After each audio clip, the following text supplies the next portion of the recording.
धाराशिवच्या उमरगा बस स्थानकातून कर्नाटकात जाणाऱ्या बसेस बंद. बस सेवा बंद झाल्यामुळे प्रवाशांचे मोठे हाल. अहिल्यानगरच्या श्रीरामपूरमध्ये अतिक्रमणग्रस्त व्यापाऱ्यांकडून श्रीरामपूर बंदची हाक. पुनर्वसन करण्याची मागणी. बंदला संमिश्र प्रतिसाद. जळगावच्या शाहूनगरात छापा टाकून एमडी ड्रग्ज विक्रीचा पर्दाफाश. तर एका तरुणाला या प्रकरणी अटक. 5 लाखांचे ड्रग्ज जप्त.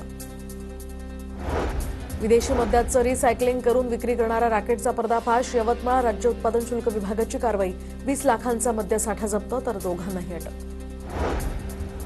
शिर्डीच्या 2 ठिकाणी चोरीच्या घटना. मंदिराची दानपेटी चोरट्यांनी लांबवली तर एका ठिकाणी लाखोंचा ऐवज लंपास. शिवाय एका शेतकऱ्याला 3 अज्ञातांकडून जबरी मारहाण.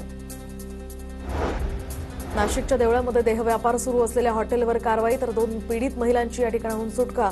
हॉटेल मालक आणि मॅनेजरवर गुन्हा दाखल. लातूरच्या उदगीरमध्ये दाल मिलला आग लागल्याची घटना. आगीमध्ये मिलचं मोठं नुकसान. अग्निशमन दलाकडून या आगीवर नियंत्रण मिळवण्याचे प्रयत्न.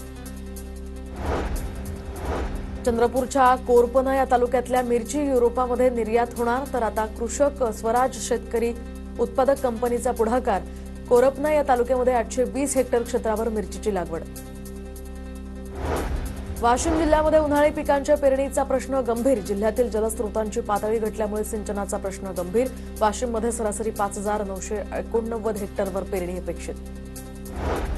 भंडाऱ्यामध्ये भाजी बाजारात गवारीला मागणी वाढली. गवार शेंगांची 60 रुपये प्रति किलो दराने विक्री सुरू.